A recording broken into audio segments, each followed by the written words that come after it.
Hey, what's going on, guys? For today's video, I'm just gonna update you guys on a few things. I just finished my week off that I had, and I know I just kind of put a video out there for Wednesday, but like I said, I just really felt like,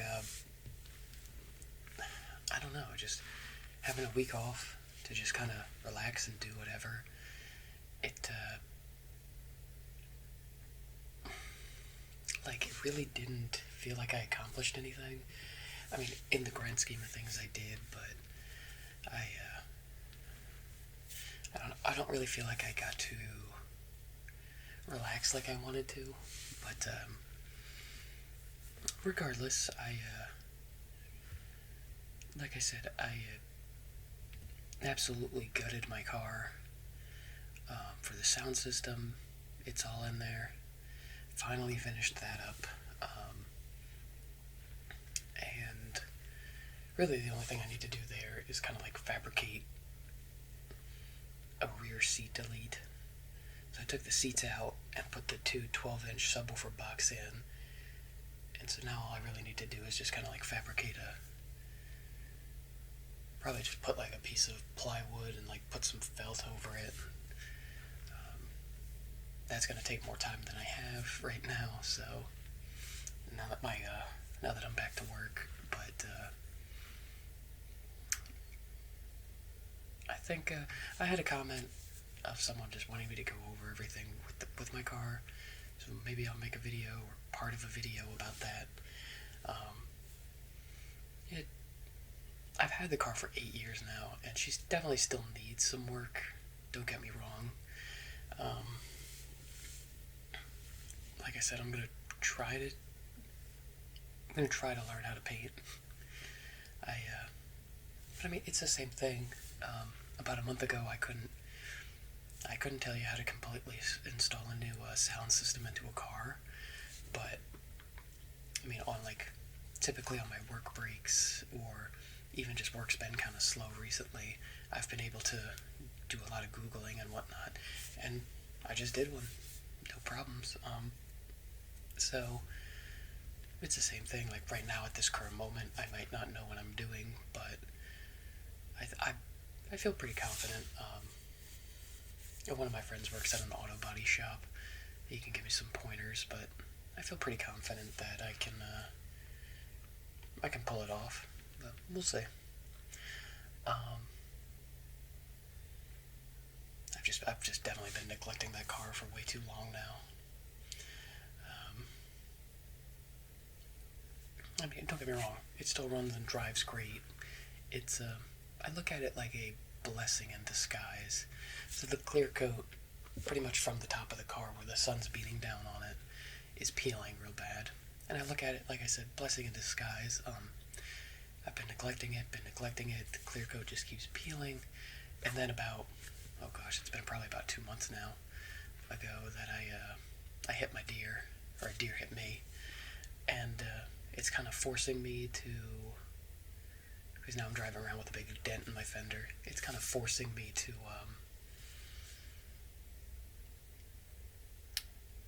prioritize getting a new paint job, because at that point, so regardless, I have to buy a new fender and get it painted. So I could take it somewhere and get it painted, but then at that point, why have like a beautiful fender and then the rest of the car is peeling? So I think it's time to start worrying about the paint. But I feel like it's one of those things where like you fix one problem and then two more problems arise. So now I have an amazing sound system in the car. It sounds amazing. Hopefully, now that summer's pretty much here at this point, I can, like I said, get a new paint job, new sound system, and just hopefully cruise around for this summer. Hopefully. I feel like would be pretty nice. An update in the world of firearms. I showed you this guy last time. This is the 1939 Type 99 Arisica. This is a pretty cool World War II rifle. So the reason I have this out, I'll just set it down for now, I guess.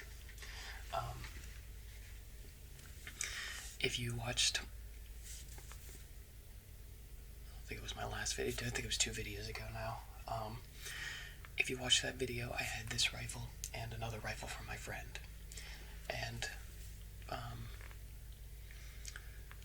like I said, we have an amazing gunsmith about 10 minutes up the road from us. He's a good friend at this point. He shows us all kinds of cool stuff. He's the one I had transfer my Barrett for me. And we're kind of on... We're a little more than customers at this point. So, like he knows us. We were in the shop last weekend, and then there was just some other like randos in the shop buying whatever, and he because he knows us, he slid us. Oh my gosh, it was beautiful. It was a polished chrome Desert Eagle. It was absolutely beautiful, but like no one else in the shop could touch that except us. And then he also had a Barrett, I think it was the M99. It was a single shot bolt action.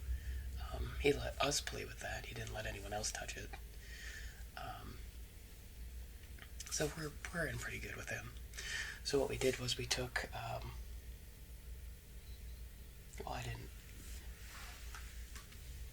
so for this guy right here, my friend just wanted $100 for it. And again, it's been sporterized. This is its original stock, but there was a top piece and the stock went further. So it's been sporterized.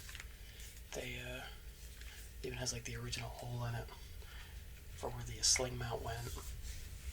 And you can actually even tell with this sling here, you could tell that the original mount was like much higher up because there was more wood. But I mean, other than that, I think it's a really neat piece of history and a really cool rifle. It seems to have really good lockup, and I'll probably just check the head spacing a little bit. But in my opinion, just from what I can see, and like everything functions, feels great. I have no problem shooting this, and the problem is this is in the very similar boat as my 405 Winchester, in that I can't find ammo for it at the moment. Or at least, like the 405 Winchester, there's just nothing out there. There's one website, excuse me, I'll take that back. There's a lot of websites. So 405 Winchester, I'll use Hornady as the example because they're a good company. They are about $4 a round for a box of 20. I think it's like $80 and some change. But they don't have any in stock. They said they're going to have a run. I emailed them. They're going to have a run sometime this month in May. They're going to make some more, but they don't have any. If you go out right now and Google 405 Winchester for sale, a bunch of random websites will pop up, and they only accept like Zelle as their payment options. So they're like a whole mess of scams out there. And like actually going down, finding like Midway USA or like legitimate websites is hard. I think there was one website out there, but they wanted almost $10 a round for a 405 Winchester, and I want to shoot it, but I'm not that hard pressed. Same thing with this bad boy. Is finding 7.7 Japanese ammo is a little difficult at the moment. So I will this will be a gun. Same with the 405 Winchester. Whenever I do get some ammo, I'll show it to you guys. I'll shoot it, let you know how it went. But this is another rifle that will have to be on the back burner because, yeah, again, good luck finding ammo right now. So why I brought this out was because if you watched my video from a couple weeks ago, you'll notice that I had a second rifle. And again, for those who might not have seen it or don't remember, my buddy gave me 2 rifles to look over and see if I wanted. His truck transmission blew up on him, so he needs like $4,000 to buy he needs to buy like a lot of stuff. So he gave me some rifles. He's like, look them over, see if you like them, and if you want, you can buy them. This one I did officially pay for. This one is mine. Like I said, $100 seemed like a pretty good deal. The other one was a 1917 World War I Eddystone rifle. It was chambered in 30-06, and to be honest, I thought it was pretty cool. Same thing, it was sporterized. I mean, I don't have anything in 30-06. I like those, I like a World War I gun. I have a British Enfield and 303 British from World War I. So I mean, I like these older guns are pretty cool to me, especially if they do still fire. And so again, it was a rifle that he got him from his grandfather, so we assumed they all worked. We assumed there's no problems with them. So we were tossing numbers around. So what we did was, like I said, I just bought this one. No questions or anything asked. Just I bought it. I'll check it out and shoot it eventually. The other one, we didn't have any idea what to price it at, so we went over to the gun shop under the guise that we were selling it to him. And then whatever he appraised it at, that's what me and him were gonna do he was gonna sell it to me for. Because I'm not sure if he actually does appraisals for guns. He might, but I'm not 100% sure if he does, but obviously if you go to sell it to him, he will appraise it that way. So we took it in there. He looked at it, and so the thing with it was, I'm just going to use this as the base rifle, because again, it was sporterized. It looked a lot very similar to just a bolt action. However, it was a lot bigger because it's 30-06. So again, he looked at it. It was sporterized.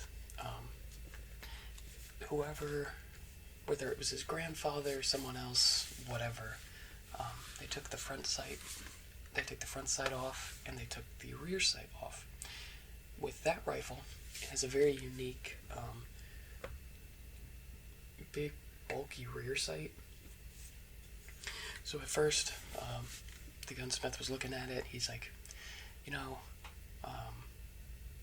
I'd have to buy a new front sight. Well, not new. You'd have to find like old inventory. But he's like, I'd have to get a new front sight. You'd have to get like the original iron sight for it.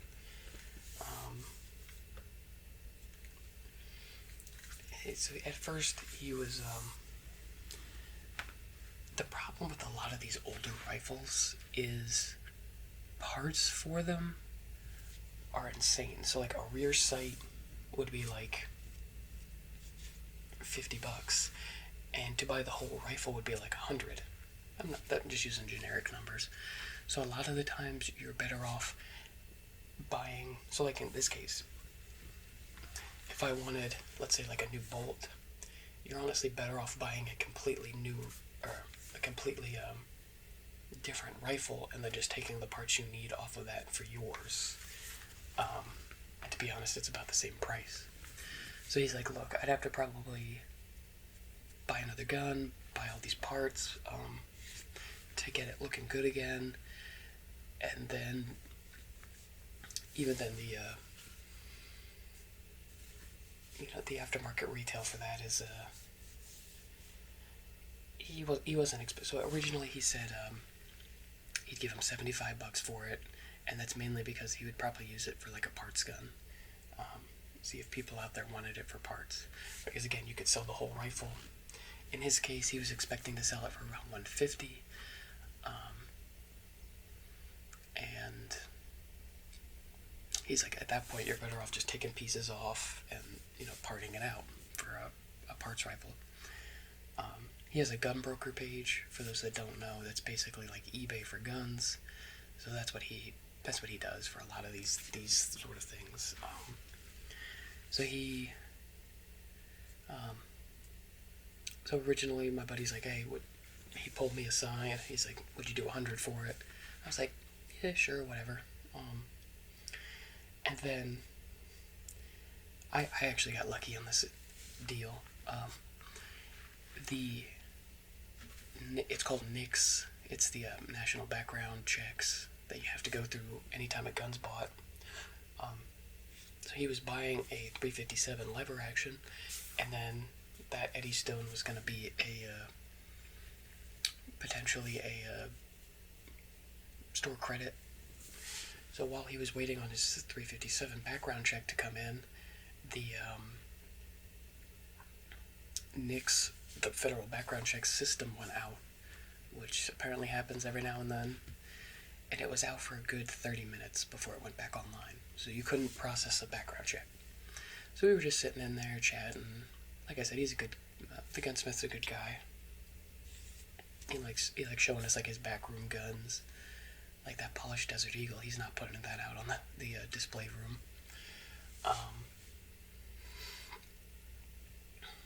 So we were just chatting with him about all kinds of stuff, and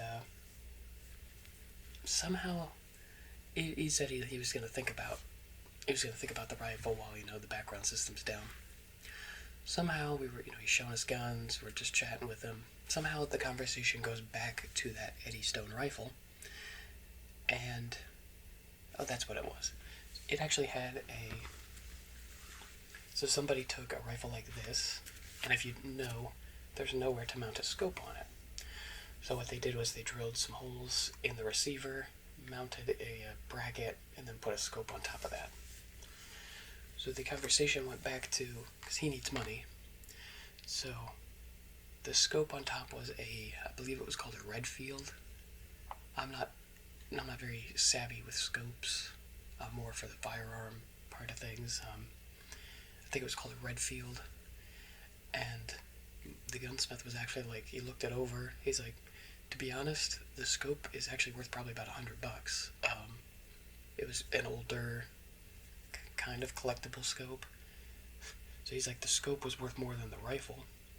And then I think it's just because he didn't originally pick up on it. He's like, well, how was this? He was like, oh, well, this scope was on the gun? We're like, yeah, you could see where they drilled some holes in it. And then he started looking, and see if I can do this quietly.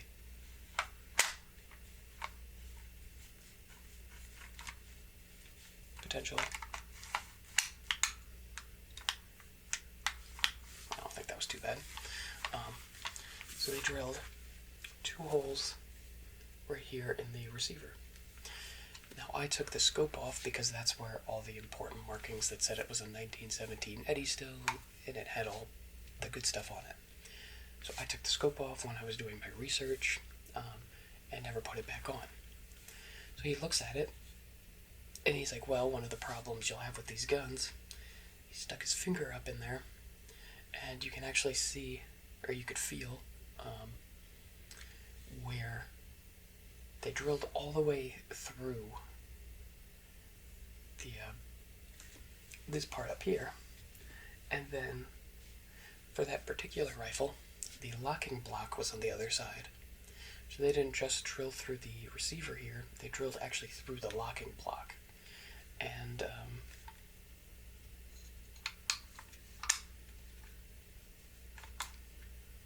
it's kind of hard to show without being like too crazy loud, but when see, maybe I can do it.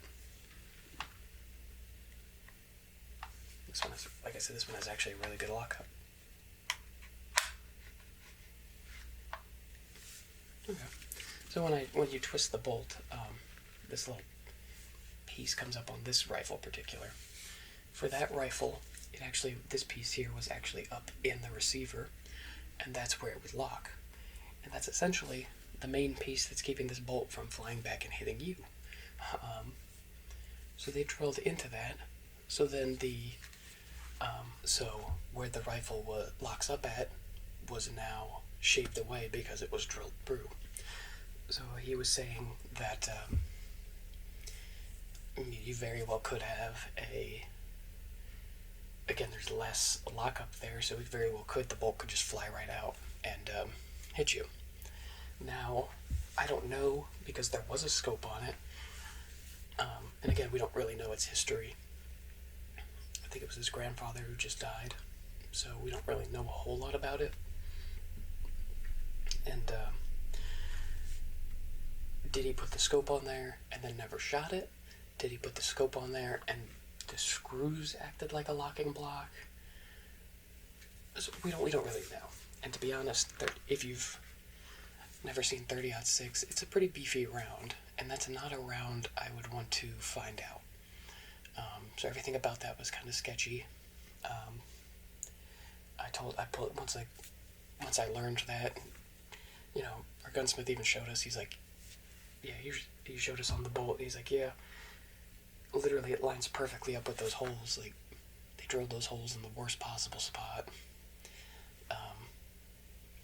So he said the offer still stands at $75 because he's even learning that nothing's going to change. He's going to sell it for probably $125, $150 for parts. So at that point, I politely pulled him aside and just said, "Hey, look, I'm not interested anymore." Because again, I like these older rifles. This rifle here's 80 years old, World War II, but at the same time, I can shoot it. I have a 1916 World War I Lee Enfield, and in .303 British, which is no slouch of a round. It's a good size round, and again, I have no problem shooting it. I still to this day shoot it every now and then. It rocks your shoulder pretty good. So that gun is over 100 years old, and I still shoot it. So that's what I want. And like I said, I should have no problems shooting this. So I'm going to kind of do a trial by fire and just shoot it and see what happens. But I'll look at like the head spacing and stuff, but there should really be no problem shooting that one. But that's what I want. Like I said, in the past, I've bought some sketchy, cheap guns that probably, well, they didn't work. They had issues, and they needed a gunsmith. Now, potentially, after a while of taking, like, a gunsmith looking at them and fixing them, they could have been good to shoot, but it's just such a headache that I just want a gun that can fire. It's old and cool, and, for this rifle here, I'll spend more on the ammo than I will the gun in the long run. Because, what I could see, it was like $3 a shot. But, that's what I'm interested in, is functioning old guns. And, while the Eddystone, it's World War I, while it is a pretty cool piece, it's essentially just a big paperweight at that point, so I was just not interested anymore. So he sold it to the shop.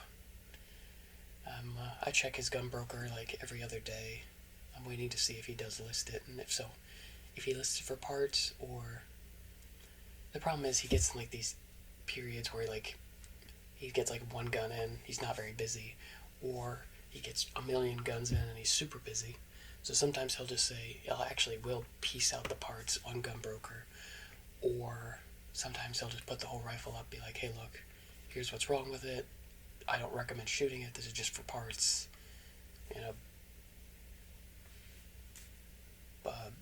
Buy it as is," kind of thing. So I'm just looking out for it, see what he wants, what he wants to do with it, see what happens to the rifle. But unfortunately, the one I showed you guys will not be mine. I had to pass on that one.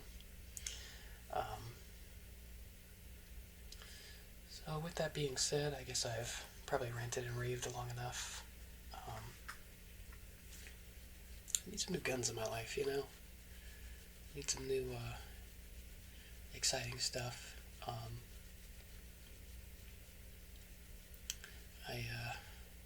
Hopefully I'm going to go shooting sometime soon.